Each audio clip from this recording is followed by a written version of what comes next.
Hello and welcome to Frontline. Now, the unprecedented socio-economic crisis brought about by the Covid-19 pandemic, or should I say the crisis, has left the globe scratching its head on how to get up economically.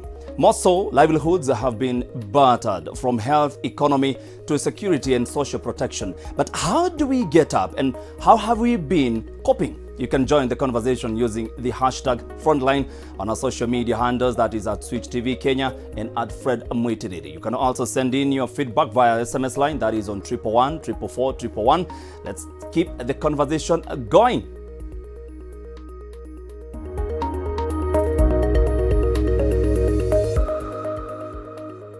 Now, my name is Frederick Mwitiriri and this is Frontline. Now, businesses have had to think differently by adopting new ways of working. The most notable is how COVID-19 has reshaped the job market across different sectors due to closures and government restrictions. Watu siseme ati imeanza saa hii 1 month kutoka hii kitu ikue. Saa hii hatuuzi kama hizi nguo tunauzanga na 100, saa hii tunauza na 50. Hata tukiuza na hiyo 50 hakuna customer. Bei ya chakula imekuwa very expensive.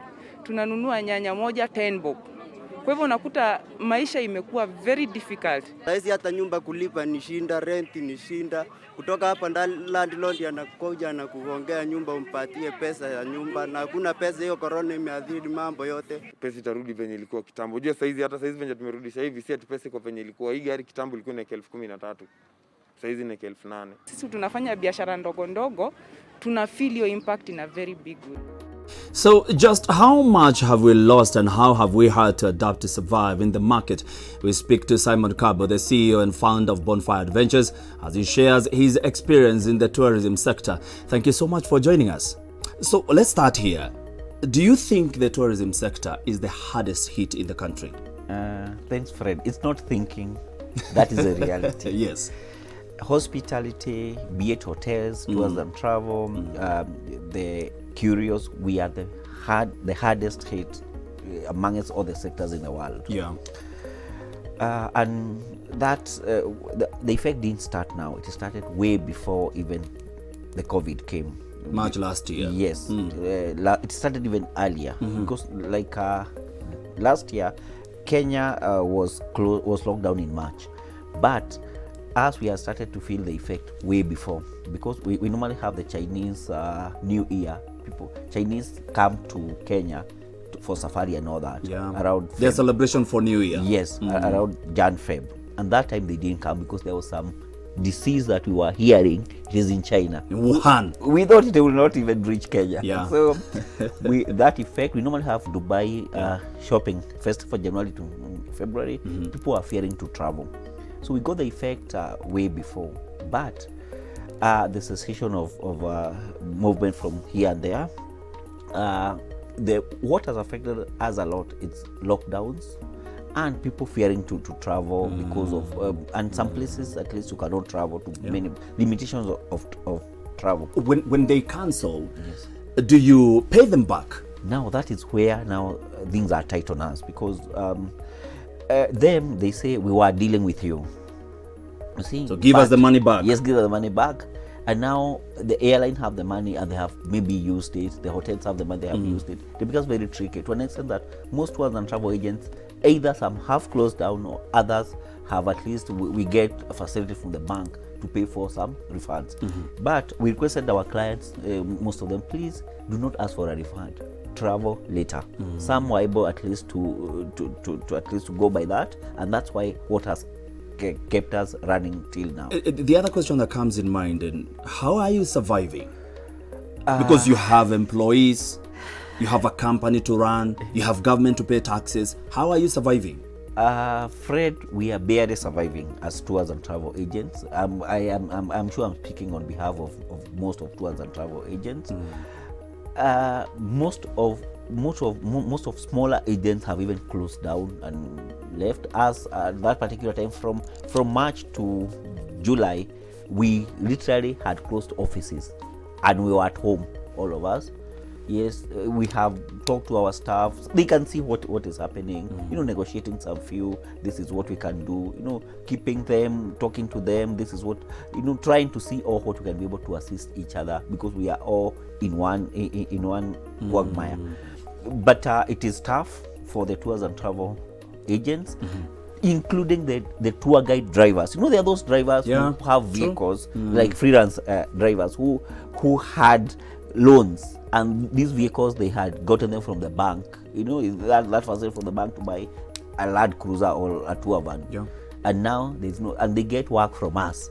Now there's no job, so we cannot. If you go to the yards, you can see a lot of Land Cruisers and tour vans being sold, because they have been repossessed. It's quite tough, and we are, again, the clients. You see, most of our clients being local, me and you. It means when things are not tight, their business have been affected. They'll not take safari or a holiday as a priority.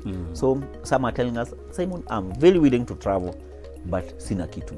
Imagine. So you can see they are willing to travel, but they don't have. But again, what we have done is that COVID have taught us a lot of things. Yeah, that's what I wanted to ask you. How are you going to just pick yourself up? Yes. Now that we've been there, you've been fought and you're down there, how are you going to pick up? We have learned now to be able to take the domestic tourism very seriously. That may be the way we were taking it. That is one. Yes. You fight when now, like there was a session within Nairobi. We told our clients, instead of you staying at home, where you are locked at home, why can't we do something called staycation? We talked to the hotels within the city and around where the session was not affected, and they give us a good rates for staycation, so that people don't just stay at home. When people stay at home, even they get agitated. Yes. So just go somewhere, move from where you live, go to a hotel and just spend there as a family, go to a new environment. So we started the staycation packages, which are doing very well. Then again, most Kenyans before this never used to visit Nairobi National Park as much.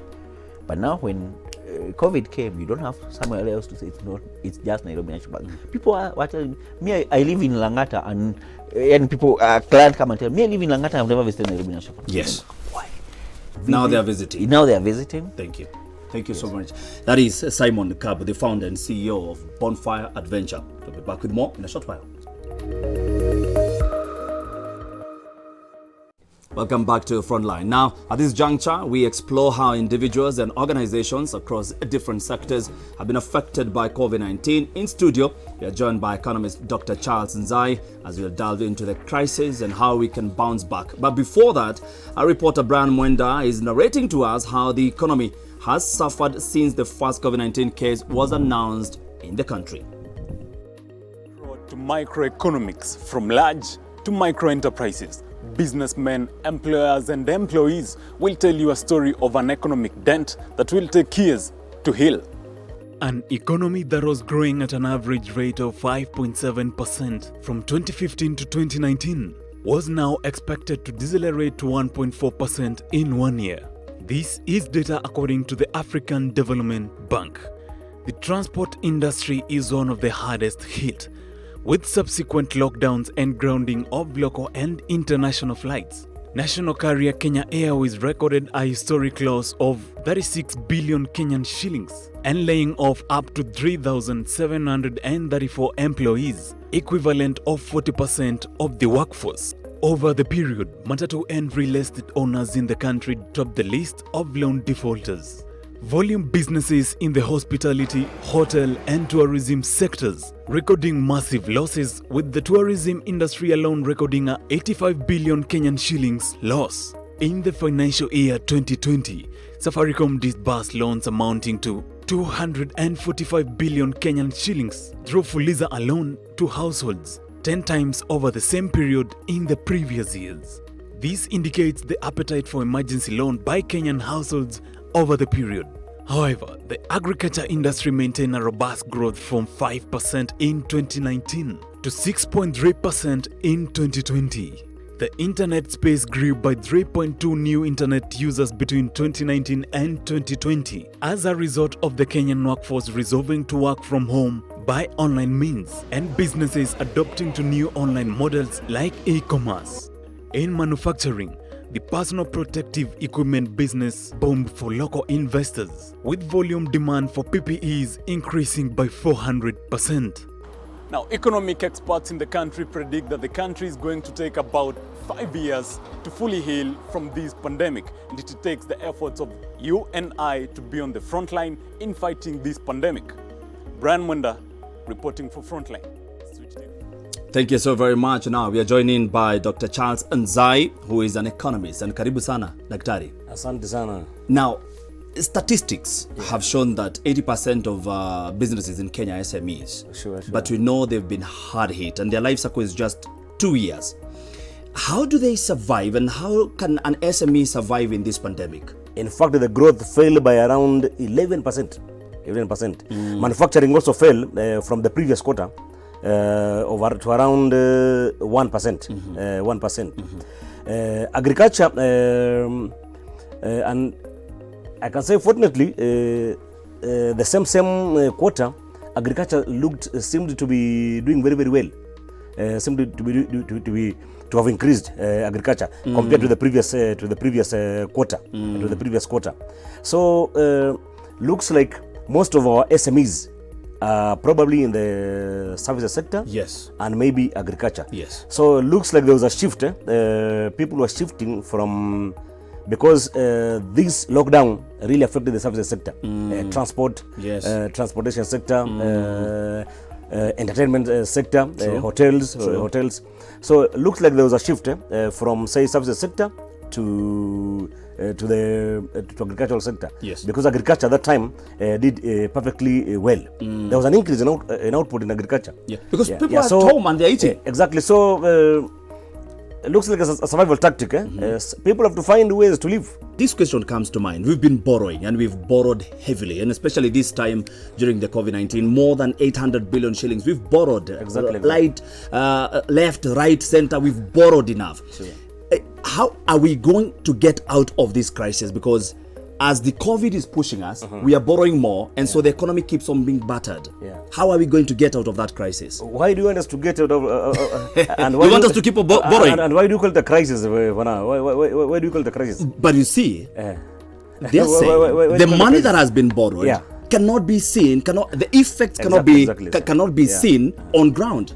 So you see, let me tell you, yes, the economics of debt is very controversial. Yes, it's very controversial, and can be very, very confusing and misleading, especially where facts are not right. It's very confusing because you have to look at this debt problem on a case-to-case basis. Because I'll tell you, for example, the heavily indebted country in the world is USA, and that's the biggest economy in the world, followed by, say, Japan, for example. They have the biggest debts in terms of money value, because I think our debt for now for Kenya is around 7 trillion. Treasury was telling us by last year, December, that our debt has now reached 7 trillion. You see, for America now, in Kenya shillings, trillion, America has about 2,800 trillion Kenya shillings, the debt. However, economically, we know we've been battered. Exactly. How are we going to pull ourselves out of this hole? All countries have been battered by corona. In fact, the only country that has reported now looks like they are back to normal. Maybe it's China. Because China has reported that at least now they are getting positive GDP growth, but not very high, yes, like previously. Should be the only country. So many countries have been battered. Yes. This was a global crisis. This was a global crisis. Yes. Let's just pray we'll get out. We get out, and then focus back on our economic planning and see how we move forward. Thank you so very much. That is economist Dr. Charles Nzai.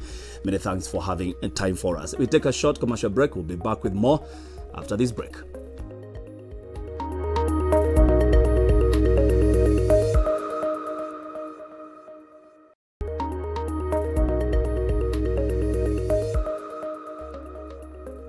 Welcome back to Frontline. Now, men, women, and young people and the society at large are bearing the brunt of the unbent but sharp economic and social fall out of COVID-19. Joining us from Mombasa County is our guest, who is the chairman of Kenya Red Cross Society of Kenya, Mombasa County, Mahmoud Noor. Mr. Noor, thank you for joining us. Now, how dire is the situation in Mombasa? We are lucky now that the positivity rate has gone down as we speak. I think the latest figures were showing that it's around 8%. But if you look at cumulatively, almost now we are getting into the second year. COVID has hit Mombasa very hard. In fact, it has been one of the counties that even from the start, we were hit most. Even going through lockdowns of places like Old Town, a lot of businesses have been hit, and a majority of the population of Mombasa, just like in Kenya, I think over 75%, are below 35 years. So this one has impacted the majority of the population who are young people by losing the revenue that they used to earn. A lot of young people who are working in the tourism and hospitality sector. A lot of them were on the entertainment, because that is where we have a lot of talented young people. So apart from the tourism and hospitality, they've also been in entertainment joints. They are artists, they are creatives. So all these were closed down because of the limitations in people coming together. So definitely young people have suffered immensely by their livelihoods being stopped. And even they cannot even gain education because most colleges and schools were closed. So it was a double tragedy, just like most Kenyans, but the young people have been suffering more. Noor, how have you engaged youth in the social protection systems in Mombasa to elevate them in the society? One way was by us first engaging them in supporting their own communities. When we started the initiative, we requested young people to come forward to support their fellow citizens in food distribution, in supporting COVID regulations at the Likoni crossing bridge, where we have an average of 350,000 people crossing every day. And we were very lucky that when we requested people to come forward, within 2 days, we had over 7,500 young people saying that they are willing to come out and support their county and their fellow citizens, especially of Mombasa County, in different initiatives. So one, we engage young people in them coming to volunteer to support their county. And then secondly, we also had certain programs. Some of the program was on nutrition. We also had programs on the cash transfer, and the young people are also part of the same. All right, thank you so very much, Mahmoud Noor from Kenya Red Cross Society, who is the chairman. Thank you for joining us.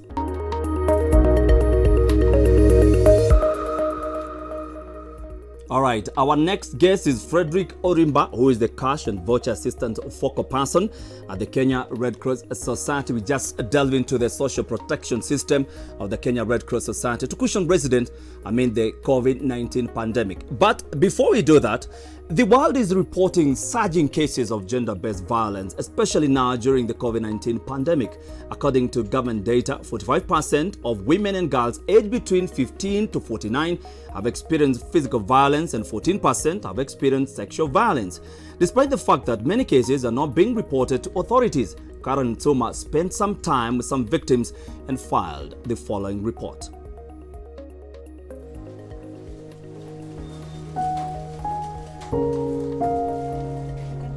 When COVID hit the country, the Kenyan government adopted strict measures to counter the spread of coronavirus. But these measures, as important as they are impacting women and girls, including elevating the risk of gender-based violence cases. Watu walini-rape na wakuniacha hivyo, wakarudi wakachukua chupa wakaniingiza huko chini. Tracy, not her real name, is a rape survivor. She met her perpetrators during the pandemic. Siku moja nimeenda kutafuta kazi sedi za buruburu za kufua. Nikiwa pale kulikuwa na wanaume walipita. Wakiwa wamepita pale hivyo akanisalimia, akauliza msichana mzuri hivi anafanya nini hapa? So mimi sikuwajibu, nilinyamaza. So like a few minutes, like 2 minutes, nikasikia tu mtu amenigonga kwa shingo na nikapoteza fahamu.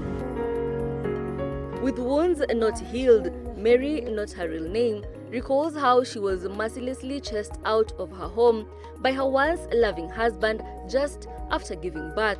Nikiwa na mimba, mzee alianza tu behaviors ka change tu. Corona ikakuwa imeanza sasa. Vile ilianza, ali change to once. Unaona hakuna kazi. So ilibidi akaniambia pack your things and go. Sadly, many cases are not reported to authorities, and an insignificant percentage of women get justice or receive medical care. Violence is a daily reality for women and girls across the country. Sadly, very few cases get to the authorities, and an insignificant percentage of women do actually get justice and help from medical care. Caroline Suma, Switch TV. Thank you, Caroline. And like I told you, we are now joined by Frederick Orimba, who is a cash and voucher assistant focal person at the Kenya Red Cross Society. Many thanks for joining us. Now, what is the situation on ground as you handle giving cash and vouchers? You come across dire issues, for instance, SGBV cases. Now, at what point then do you go about it just knowing which case to just help? Basically, the situation on the ground is quite worse. Because why I'm saying this, because we have almost everybody affected by the pandemic, that is the COVID-19.